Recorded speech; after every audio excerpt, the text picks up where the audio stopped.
4588. And see, this is where this little area,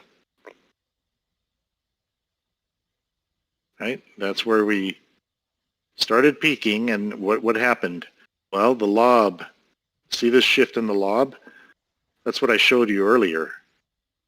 You know, all the LOB was chasing price at that point, trying to get filled, trying to get as much fill at the upper levels as they could. That's the LOB chasing price. So you literally saw it in the other one I illustrated to you. And then what happened here? Let me get rid of my garbage so we can look at things better. Okay, what happened here?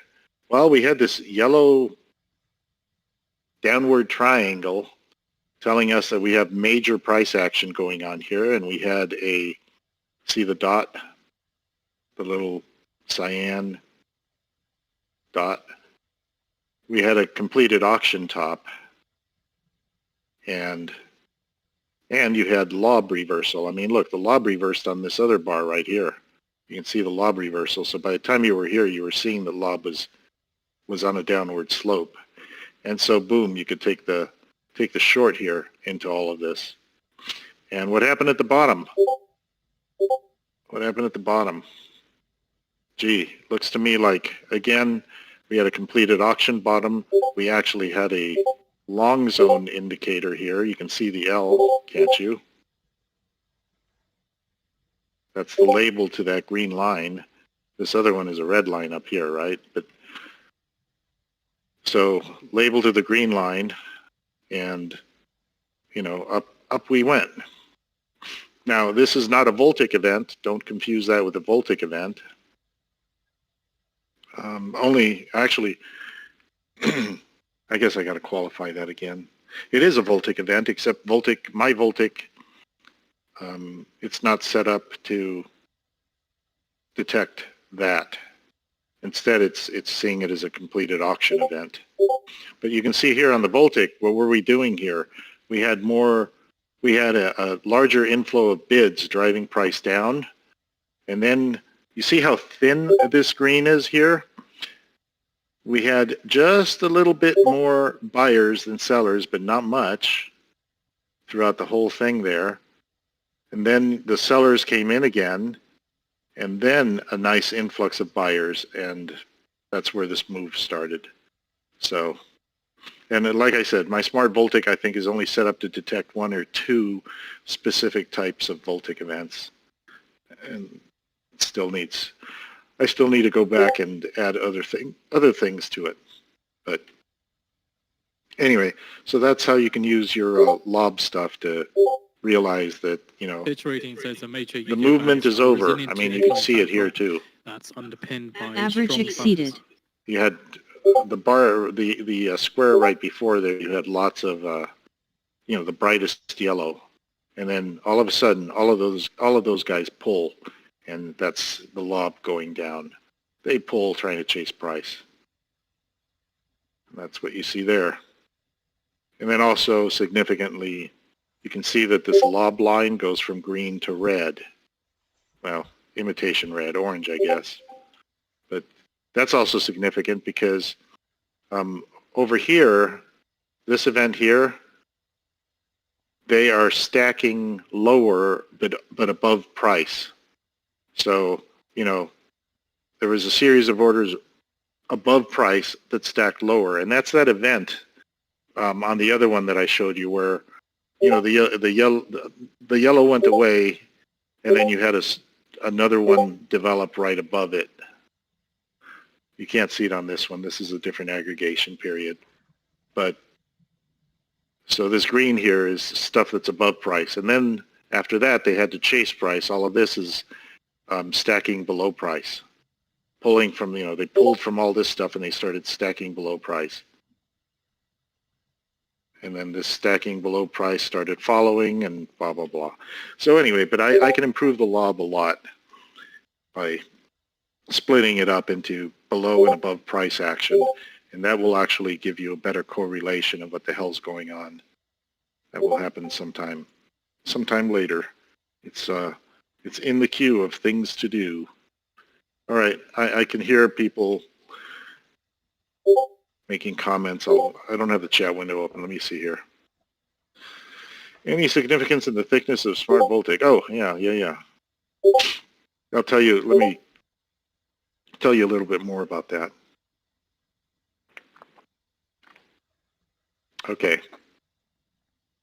So, this is the rate, right? So when Voltic goes way up, doesn't matter the color, but when Voltic goes way up, you have an event happening. And then the other thing, of course, is the color. These are more bidders. These are more sellers here than buyers. Sellers driving down the price. A big influx of sellers. And notice the thickness of it from the bottom of this to the top of this. From the bottom to the top. Okay? That is a lot thicker than from like the bottom here to the top there. Okay? That is the disparity, the delta, the difference between buyers and sellers. There's a huge influx of sellers here coming in versus that one there, which is just a little influx of sellers coming in, or that one, which is almost matched. So there's various things. How high this goes, that determines the rate. A fast event, are they just flooding in, or are they just rolling in normally? And then also the thickness between the bottom and the top end. That's how big the delta is between the two. This guy has to talk again. And then, so here you can see that there's, fixed rate mortgage averaged 6.29%. Annoying bastard. December 7th. Shut up. All right. So yes, it makes a difference. And then, here you have very little activity. So here's the major events. Here's where lots of players came into the market. Let's see if there's any other questions.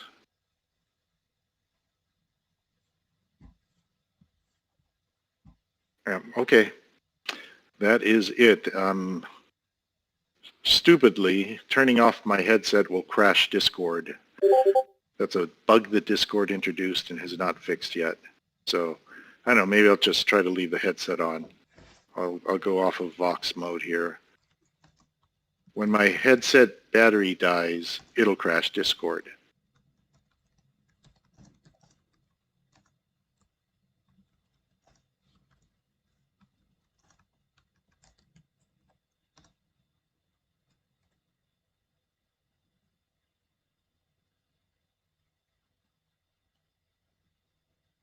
Yeah, look, we have, a lot of contracts here, right, at 45.90. They want to eat that, see? 1,090 contracts sitting there. We have, yeah, they're still trying. I mean, 98 is not out of the question yet, folks. And like I said, I think originally earlier this morning before the open, I said it would be a multi-day event. We may not see that until tomorrow. And there's a gap somewhere, but I'm lost here. There was some gap somewhere. Oh, no, we're ignoring the single print down there. Okay, never mind. I don't want to get into that.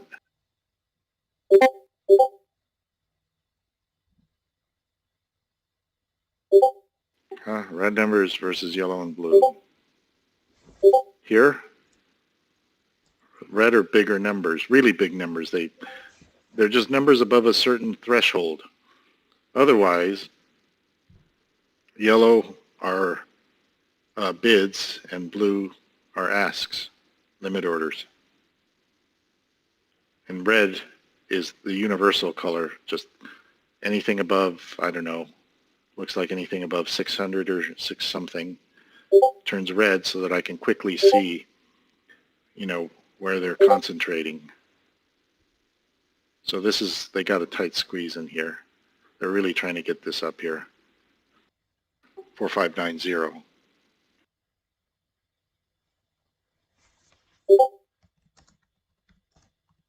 Should come as no. Oh, here's the other thing. Sorry, I'm late on this, so you probably don't remember. But I mentioned that price went back down to VWAP. Well, here's what it really did. Okay.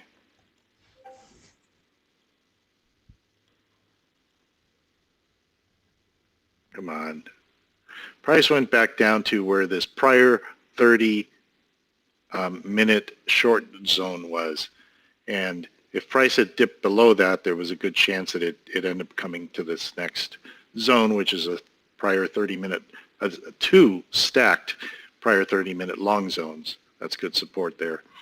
But as it is, it came down to the, look at that. Look at those wicks. Look at those wicks. Look at that. And then this is a completed auction bottom, and it took off from there. So that's what that's about.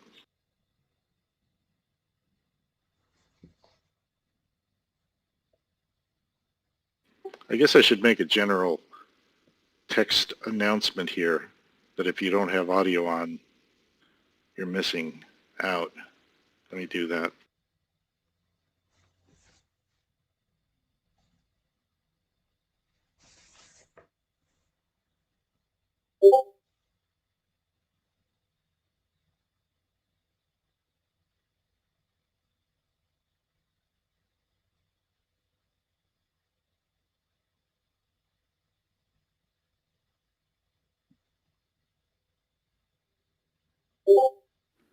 Fed says U.S. household net worth falls $151 trillion in the third quarter of 2023. So again, U.S. household net worth falls to $151 trillion in the third quarter of 2023, according to the Fed. Also, Fed says stock market values fell by $1.7 trillion in the third quarter.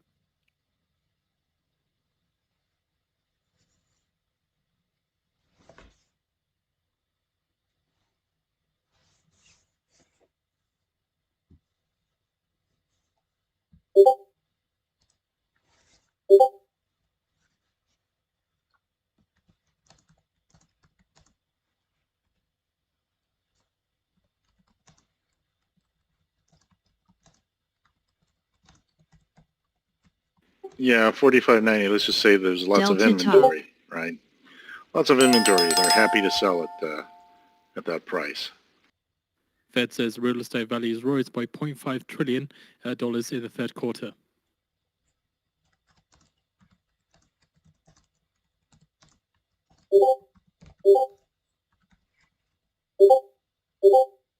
Yep. And look, we're going down, right? But they're trying to hold it here.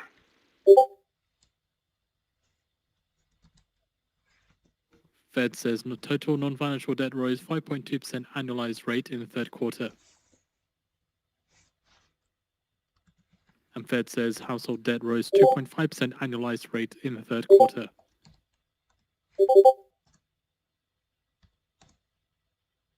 I don't understand the question.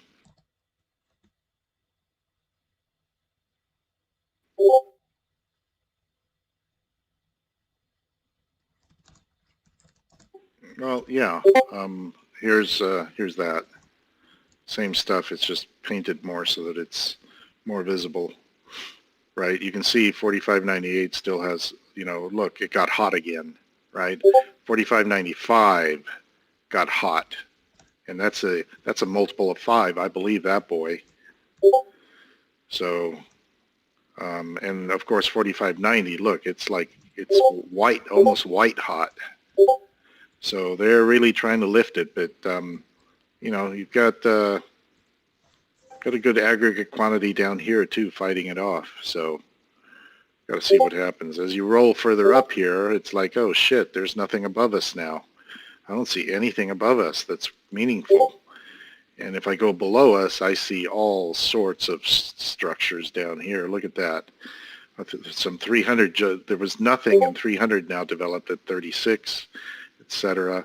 Here, whatever was at 42 went away. Don't know where it went. But we got stuff all the way down here at 4,500 even, so yeah.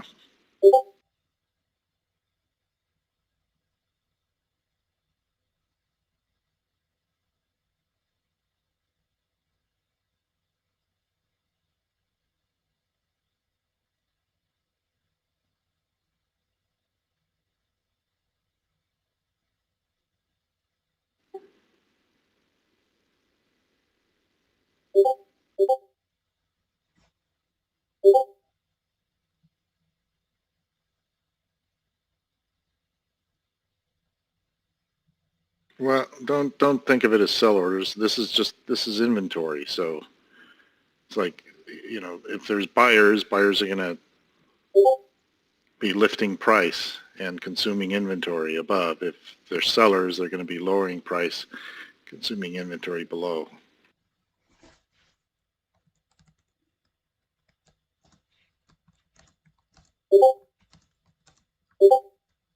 I mean, you can have as many limit orders as you want above price, but if there's no buyers, it ain't going to go there. However, the commercials that are trying to get their fills and stuff, end up tracking it closely and doing things like you saw, the pulling and stacking.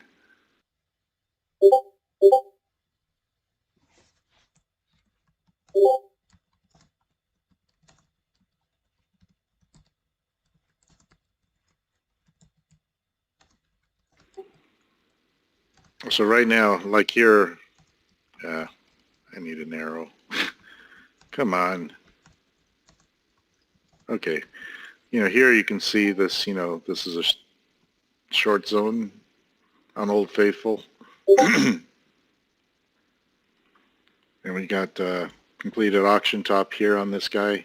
The only problem with that is that we have this triple stack here, well, actually a quadruple stack of stuff. And you don't want to short right into structure because you don't have leg room. You don't know what's going to happen. And that's this. See, this is giving resistance. So taking that short is a bad idea until there's some other type of confirmation that it's going to fly. And on top of that, you got B6 just traveling uphill. So don't try to short that. Here they're trying to reverse it again to keep going long. But you can see here, you got that auction top. They're trying to reverse it down, but you've got structure. You got the 3 orange, and you've got this prior completed auction top. So they're trying to cap this off, but they have enough buyers down here keeping it going. So got to see what happens. Let that play out. It's much safer, doing something. Well, even here you've got this structure, and you can see, like here, this long, right? Even before seeing the next bar, on this long, you know that you've got this structure right here that you're going to hit your head on. So what happened? Well, price just sat there. This bar sat for a long time, collecting 35,000 contracts. That's what happened. 35,000 contracts to see who exhausted first, buyers or sellers. And in this particular case, the answer was, of course, sellers exhausted first, and the buyers drove it up to the next zone. So be careful of stuff like that. If you look at this, you may want to wait until, instead of taking this long here, you may want to wait until this resolves at a known structure. And when it resolves at that known structure, then it's going to go clear to the next one, like it did here. And you can see again, volume accumulating. Once again, 37,000 contracts. So this is, the congestion zone. It goes from congestion zone to congestion zone. That's where the inventory is.